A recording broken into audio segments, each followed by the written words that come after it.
Is there a best way to start seeds? That is what we're trying to figure out in this video. So we enlisted Meg on the Epic team to grow out seeds using the 3 most popular seed starting techniques to see which one is truly the best for you. When I was first starting out, I was very intimidated because there are just so many different methods out there. I had no idea where to start. I had no idea which method was going to work best for me. And I figured that some of you might be in the same boat. So we've designed a little bit of an experiment. We are going to be testing 3 different tried and true seed starting methods.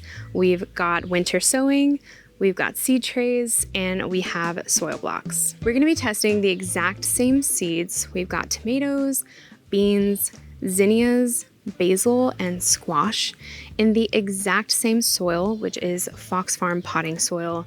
And in about 2 or so weeks, we're gonna check back in on these. We're gonna see how they grow. We're gonna compare the different methods and see which method might work best for you.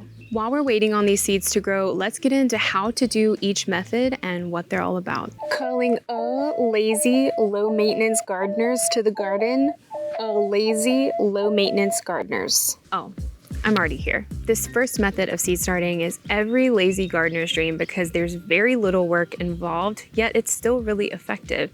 And this method is called the winter sowing method. Although I just like to call it the jug method because you can use this method outside of winter, although it's more commonly used in the winter. But there are very little materials involved in using this. All you need is a clear plastic jug like this, some duct tape, some potting soil, and of course, your seeds. With this method, we're basically just harnessing the power of nature by sowing our seeds in these little outdoor miniature greenhouses that we create. And we're basically utilizing that natural process of cold stratification. So the seeds are going to germinate when the outdoor conditions are just right for them. When plants flower and they fruit during the growing season, they'll drop their fruit to the ground. Those seeds will make contact with the soil and they'll often go dormant and they won't germinate again until those conditions are just right for that very specific plant. This is basically the process that we are recreating in those jugs. To make your jugs, first you want to grab a jug. It can be any kind of jug, but just make sure it's clear like this one. Next, grab some scissors or a razor blade and start making a cut along the bottom 1/3 of the jug.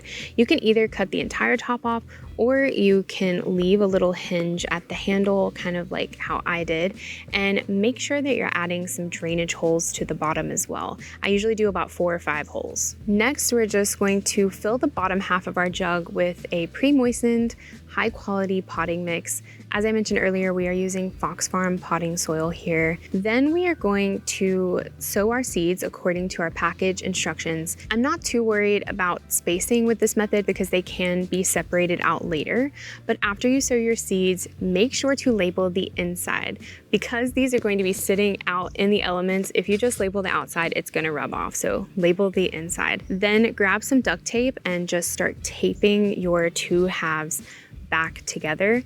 Make sure that you leave the top off because this is how rain is going to get in and that's how this thing is going to be watered. And we're going to leave these outside in the elements. It doesn't matter if it's raining, it doesn't matter if it's snowing. We're imitating nature here. These jugs should get plenty of water with rainwater, but if you are having a little bit of a drought, it hasn't rained recently, and you notice that there is no condensation in the jugs, then you kind of might want to give it a little bit of a drink. Now calling all ambitious seed starters to the garden. All ambitious seed starters. Kind of sounds like my cue to leave. This method of seed starting does require some work, some skill, and a lot of practice and patience to master. But once you do, it works really well. This is called soil blocking. Now, I am no master at soil blocking because this is not my favorite method. This is one of my least favorite things to do ever. I kind of hate this thing, but I have had a lot of success with it. It does work really well. And I know that there's a lot of soil blocking enthusiasts out there that really, really love this method. This little contraption is called, you guessed it, a soil blocker, and they come in many different sizes. I think this is the 2x2 size. And this technique just involves creating these compact blocks of soil that we start our seeds in. For this method, you are going to treat it just like you would trays, and you need some kind of indoor seed starting setup or a greenhouse. Now, there are a lot of different soil mix recipes for soil blocking out there that you can totally experiment with, but today we're just keeping it simple with the Fox Farm potting soil. You want it to be damp enough that the soil kind of sticks together when you squeeze it, but you don't want it to be too waterlogged. So you just got to find that balance. And next, you're just going to start packing the soil into the soil blocker. You want to try to pack these as much as you possibly can. You want them to be very compacted so that they stay together, because they can very easily crumble apart if you don't. So this is where some of the skill and the practice comes in. Once you have your soil blocker packed and ready, gently take it over to your seed tray, and you're going to plunge the plunger down. And be very careful when you're doing this, because this is a point where they can very easily crumble. And my very first blocks are never the best, but they do get better as you go along.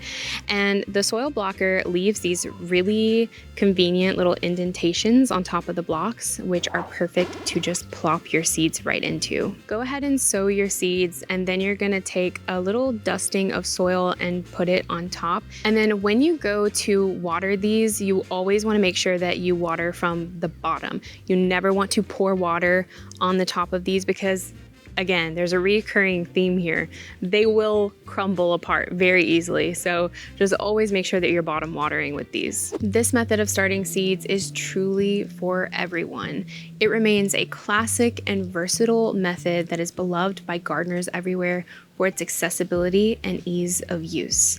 And of course, I'm talking about seed trays. Seed trays come in various sizes and materials, ranging all the way from biodegradable options to those kind of flimsy single-use plastic trays, all the way up to these epic 6-cell trays that are probably going to outlive me. These things are very sturdy. But seed trays are most often used to just germinate your seedlings, get them to the point of putting out their first true leaves, and then either they are transplanted out into the garden or they're moved up a pot size so that they don't get root bound. But with these trays, you don't have to worry about that quite as much, because it has like these slits on the side, this hole in the bottom. Starting seeds in trays is extremely easy, and it's as simple as just starting out with some pre-moistened potting soil, and you're just going to pack the soil into the seed trays. Don't pack it too tightly, but just kind of pack it enough so that there's no air pockets or anything in there. And then you're just going to sow your seeds according to package instructions. You're going to label them, and then just like with the soil blocks, we're going to make sure that we bottom water these by using a tray underneath and just taking some water so that the roots can suck up water from the bottom as needed. And this prevents that nasty kind of algae growth that can grow on top of your seedlings if you water from the top. Nobody wants that. So it's been about 2.5 weeks since I planted these seeds, and wow, we have some really good looking seedlings here. So basically how I set this up is I did seed trays and soil blocking all on the same tray. That way I was watering them the exact same time, the exact same way. They lived together. We've got our crops, which are tomatoes, squash, beans, basil, and zinnias. So for each crop, I did one like 6-cell seed tray. And then for the soil blocks for each crop, I did one soil blocker full, which made about 4 soil blocks. And then for the jugs, just 1 jug per crop. Now let's compare these different crops and see how they did with each different method. All right, so first let's take a look at the zinnias. I honestly don't see that much of a difference between the seed trays, the soil blocks, and the jugs. The only thing that I notice is that the ones in the jugs are just a tiny bit, just a smidgen behind the others. And that makes sense because this jug was outside. So those seeds germinated when they wanted to, when the conditions were right for them. And I think since, the other ones were in the greenhouse where it was a lot warmer, but it doesn't seem like they're that much behind. Now let's look at the basil. What I'm seeing with the basil is they all look the exact same. They've all sprouted. It looks like the germination was really good, and they're putting out their first set of true leaves. Success for the basil. For the squash, again, I'm not seeing too much of a difference. If I were to nitpick it, the ones in the soil blocks look a little bit better than the ones in the seed starting trays. They just look a little bit more developed. They have that first true leaf out that's a little bit bigger and looks a little bit further along than the ones in the seed trays. The ones in the jugs, It's interesting because first of all, they look a little bit more leggy. And second of all, they have a different color. The color is almost more of like a pale green than like the dark, healthy looking green that these other ones have. Maybe they are competing for nutrients in here. Maybe there's too many of them, but I didn't thin any of these out because I didn't want to mess with them. I wanted to sow them and just see how they came up naturally without the risk of accidentally cutting all of them off or something. And there are several squash that germinated even in the soil blocks and the seed trays, and they don't really look like they're competing for nutrients. They don't have this light green color. So it's interesting that these do. Maybe it has something to do with them having a little bit too much humidity, being kind of pent up in this, because this is kind of a tight space for these squash. I think that they're still going to be plantable. All in all, I'll say that it was a success for every single method with the squash. Where we see a little bit of variety with this are the beans, which I wasn't really expecting. So beans are something that I typically don't even start in seed trays at all. I'll direct sow them right into the garden because they're a plant that they germinate very quickly, they grow very quickly, and they don't like a lot of root disturbance. But I wanted to add these in here just to give a little bit of variety and just kind of, I wanted to see what happens because I have never started beans like this before. The ones in the soil blocks have their first set of true leaves. They've even started to grow their first set of like little runners. So they're very tall. They're actually, these two are trying to like intertwine with one another.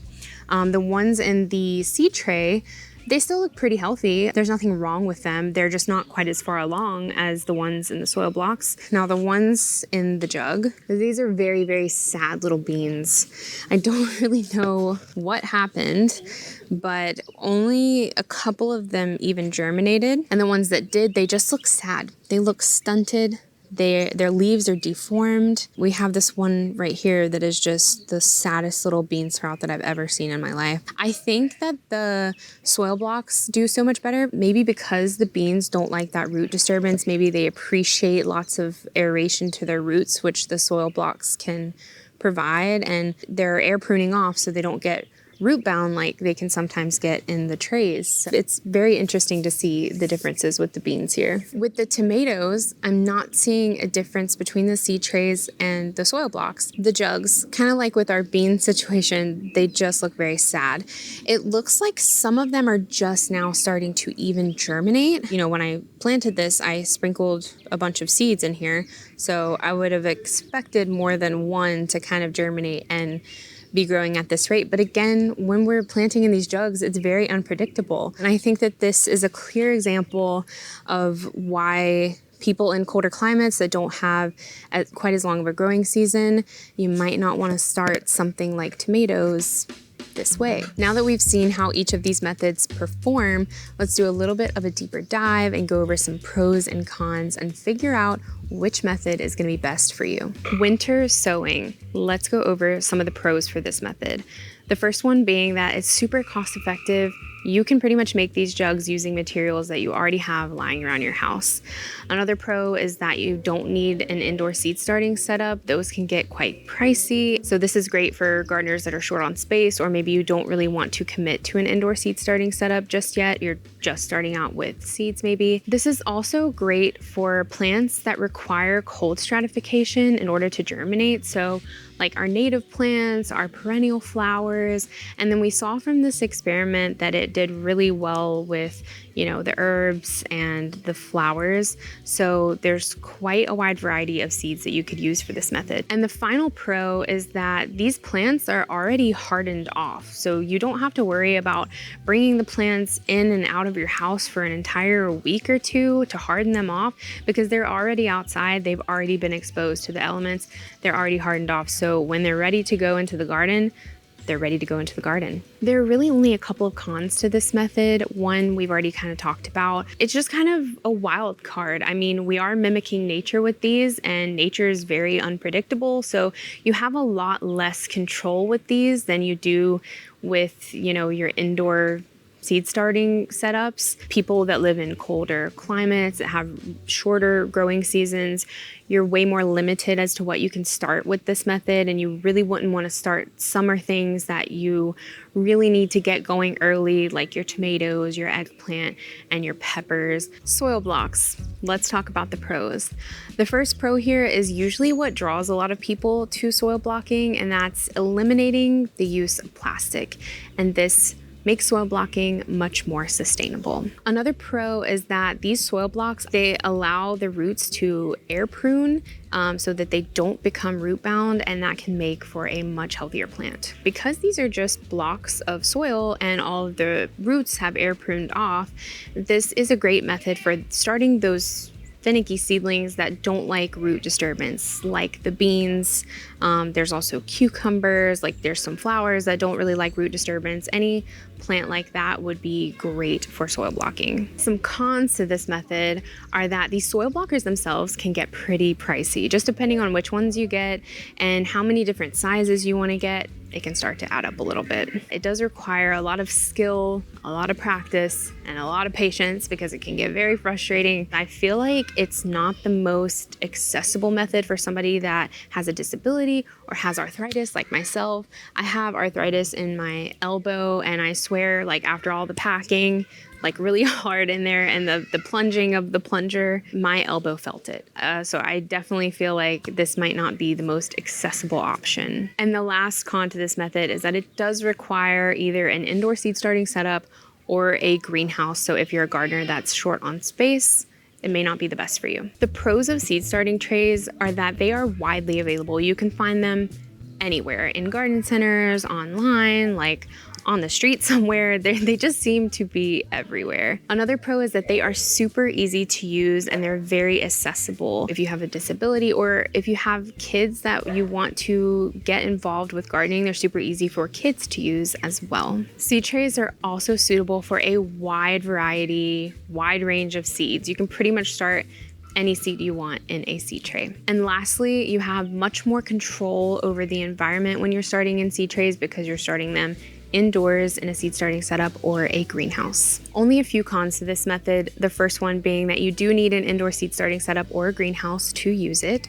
The second one is that most of the time these trays are made out of this really flimsy single-use type of plastic that just ends up in landfills, so it's not very environmentally friendly at all. But a way that you can get around that is either going for a biodegradable option or going for a really sturdy seed tray like the Epic 6L that I'll probably be passing down to like my great-great-grandchildren. And the last con is that they can get root bound pretty quickly, so you have to stay on top of up-potting them, which can kind of get a little bit annoying sometimes. But with these Epic 6L trays, you don't really have to worry quite as much about up-potting them really quickly because they have a lot of aeration in here. The roots are air pruning somewhat. There's these slits on the side, there's these holes on the bottom.